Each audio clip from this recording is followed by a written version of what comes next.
Здравейте хора, аз съм Йоана и днес ще ви покажа балсамите ми за устни и парфюмите ми. Нека да започваме. Първият ми балсам е на Babyliss, който е ето го на Babyliss от серията на Electro. И е много хубав. Много хубав цвят е. Хубав цвят. Нали, хубав. И ето го. Другият ми е с диня. Ето го. Той е ето такъв му цвета. Мирише на диня, нали. Другият е ето този бочко.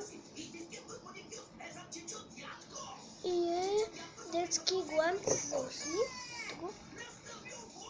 Така. Другият е вазелин. За напукани устни. Ето го. Вазелин.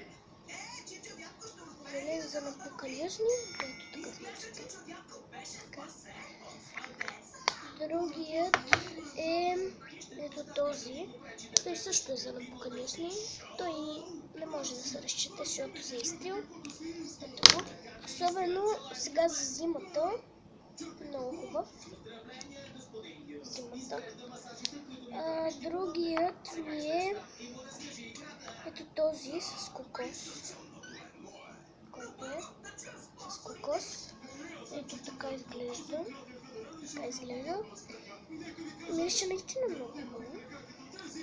Другият добре, сега да започваме с парфюмите. Първият ми е ето този на Wings и е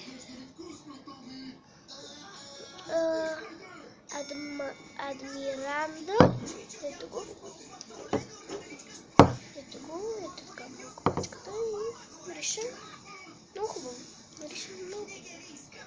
Добре, другият е ето този на замръзналото кралство, който е замръзналото кралство, нали? Е много хубав. Много хубав мирише. Другият ми е ето този на Кити. Ето го. Мирише наистина много хубаво. Парфюм. Ето го. Кити. Другият ми е ето този пак на замръзналото кралство, Фрозен, Ларайф, ето го, Ларайф, и е много хубав мирише, наистина много хубав мирише. И това беше всичко от мен, хора. Надявам се клипчето да ви е харесало. Ако е така, дайте палец нагоре и се абонирайте за мен. До скоро!